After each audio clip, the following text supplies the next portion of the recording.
بسم الله الرحمن الرحيم السلام عليكم ورحمة الله تعالى وبركاته داودي halkan waa warbaahinta wararka maanta qodobada aad ku maqli doontaan warkayaga hadduu rabbi ka raali noqdana waxaa qayb ka noqonaya cabdi xaashi gudoomiyaha aqalka sare oo lagu qanciyay ka qaybgalka xiritaanka kulanka ka soconaya afsiyooni waxaa wali soconaya diyaar garowgii ugu dambeeyay saxiixa heshiiska doorashooyinka dalka xubno ka mid ah midowga mucaaradka musharaxiinta dalka oo ku soo biiray xiritaanka shirka ka soconaya afsiyooni madaxweynayaasha galmudug iyo hirshabelle waxa ay ka soo horjeesteen hanaanka loo dhigay kuraasta kulanka halkaasi ka soconayo jadwalka hadal jeedinta shirka afsiyooni oo soo baxay warar dheeraada oo ka soo baxaya khasaaraha ka dhashay weerar al-shabaab ay ku qaadeen deegaan ku dhow Dhuusamareeb daawadayaal intaasi waxay ahaayeen qaar ka mid ah qodobadii ugu door karoonaa warkayaga halkan waa warbaahinta wararka maanta haddaba haddii ay tahay booqashadaadii kuugu horeysay ee aad soo booqata bartan YouTube warbaahinta wararka maanta waxaynu si naxariis leh kaaga codsanaynaa in subscribe aad noo saarto isla markaana gambaleelka aad furato daawada si mar waliba aad u hesho xogaga wararka warbixinada iyo barnaamijyaadka alaaba aan halkan in kugu soo gudbinayno sidaas oo kale muuqaalada aan ku soo gudbinayna haddii aad ka hesho asxaabtaada waad u sii share gareyn kartaa si sidaada oo kale ay kaga bogtaan warkayaga maanta waxaynu diiradda ku saari doonaa shirka ka soconaya teendhada afsiyooni arrimaha la xiriira shirkaasi iyo sidaas oo kale cabdi xaashi oo markaasi lagu qanciyay kasoo qaybgalka xiritaanka kulankaasi xubno ka mid ah midowga mucaaradka musharaxiinta ayaa waxaa lagu arkayaa halkaasi in lagu casuumay isla markaasna kulankaas ay kasoo qaybgalayaan warkayaga badi waxaynu ku falanqeyn doonaa shirkaasi isla markaana ay si wadajir ah u soo iclaamiyeen ra'iisul wasaaraha xukuumadda gaarsiinta Maxamed Xuseen Rooble iyo sidaas oo kale shanta maamul goboleed madaxweynayaashooda iyo sidaas oo kale gudoomiyaha gobolka Banaadir ahna duqa Muqdisho badi warkayna waxaynu ku falanqeyn doonaa arrimaha la xiriira kulankaasi oo maanta markaasi la filayo in heshiiska doorashooyinka lagu kala saxiixdo xarunta teendhada afsiyooni ee magaalada caasimadda ah ee Muqdisho waxaa ka soconaya qabanqaabada munaasabad lagu saxiixayo heshiiska doorashooyinka oo ay markaa wada gaareen ra'iisul wasaare Maxamed Xuseen Rooble madaxda shanta dowlad goboleed iyo sidaas oo kale gudoomiyaha gobolka Banaadir ahna duqa Muqdisho munaasabada ayaa waxaa ka qayb galaya mas'uuliyiinta heshiiska doorashooyinka gaaray madaxweynaha muddaxileedkiisu dhamaaday Maxamed Cabdilaahi Farmaajo qaar ka mid ah xubnaha midowga musharaxiinta wakiilo ka socda ururada bulshada rayidka iyo sidaas oo kale xubno ka socda beesha caalamka warar goor hore soo baxaya ayaa waxay sheegayaan in heshiiska uu markaasi qayb ka yahay in muddo 3 bilood ah gudahood lagu qabto arrimaha doorashooyinka isla markaana wixii heshiiska ka soo noqda ee fulin waayo go'aankaas ay gaareen saxiixayaasha heshiiska munaasabada saxiixa heshiiska doorashooyinka ayaa waxaa la finayaa in hadal ay markaasi uu ka jeediyay ra'iisul wasaaraha xukuumadda xilgaarsiinta Maxamed Xuseen Rooble madaxweynayaasha shanta dowlad goboleed ee markaasi dalka ka jira qaar ka mid ah wakiilada xubnaha qaybta markaasi ka ah kulanka iyo sidaas oo kale madaxweynaha muddaxileedkiisu dhamaaday Maxamed Cabdilaahi Farmaajo iyo xubno ka socda beesha caalamka oo markaasi kulanka lagu casuumay munaasabada maanta waxaa lagu saxiixayaa heshiiska doorashooyinka ay gaareen ra'iisul wasaaraha xukuumadda xilgaarsiinta Maxamed Xuseen Rooble madaxda ka socota shanta dowlad goboleed ee dalka ka jira madaxweynaha dowlad goboleedka Galmudug Axmed Cabdi Kaariyo Qoorqoor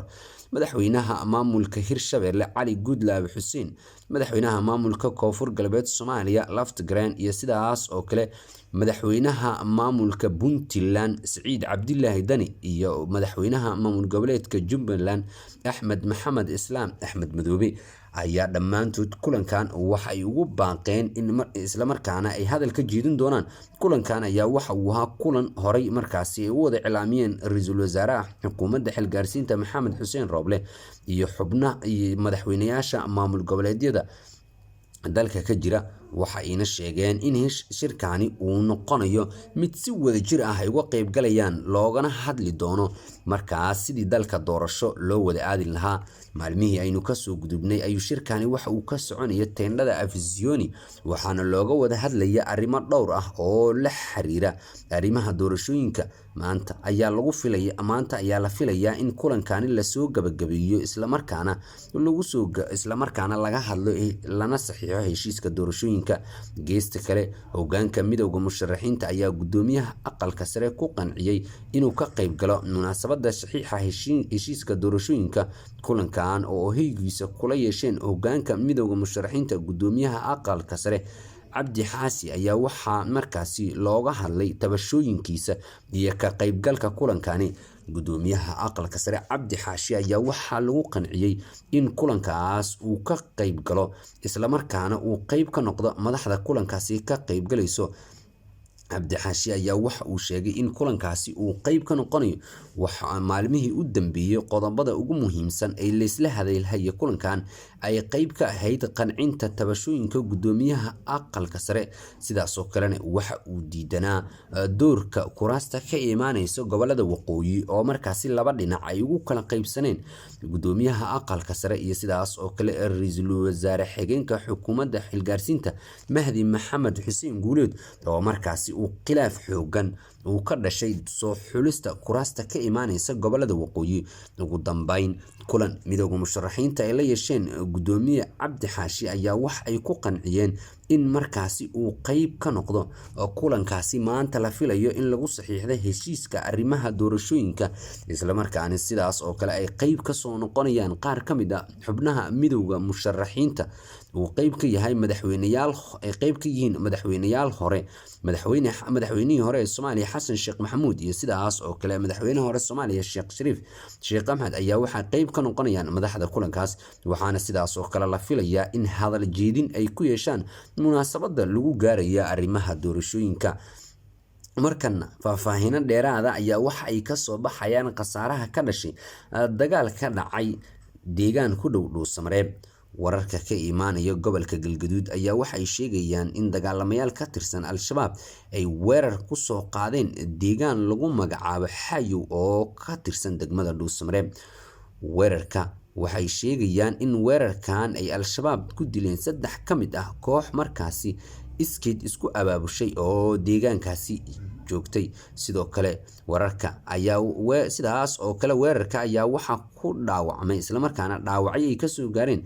qaar ka mid ah dadka deegaanka oo halkaasi markaasi ku dhaqana. dadka deegaanka waxay noo xaqiijiyeen in mar qura ay markaasi maqleen dhawaqa risaas isla markaana aysan garan waayeen jihada ay ka jirto. waxayna sidaas oo kale tilmaameen in ugu dambeyn ay ogaadeen in weerar Al-Shabaab ay halkaasi ku soo qaadeen deegaan lagu magacaabo Xayow. ciidamo ka tirsan kuwa militariga qaybta 21aad ayaa waxa ay gaareen deegaanka Xayow oo halkaasi ay ka sameeyeen howlgallo ay ku baadigoobayaan kooxihii weerarkaas soo qaaday. wararkan ayaa imaanaya xilli dhowaan ay militariga qaybta 21aad ay ku dhawaaqeen inay markaasi ka sifayn doonaan Al-Shabaab guud ahaan deegaanada uu ka arrimiyo maamulka Galmudug. Al-Shabaab ayaa inta badan weeraro gaadma iyo sidaas oo kale dhabagal ah waxa ay ku qaadeen ciidanka militariga ee ku sugan deegaano ka tirsan deegaanada uu ka arrimiyo maamulka Galmudug. sidaas oo kale waxa ay weeraro dhabagal iyo gaadma ku qaadaan fariisimo ciidanka ka tirsan militariga Soomaaliya ay kaga sugan yihiin deegaanada uu ka arrimiyo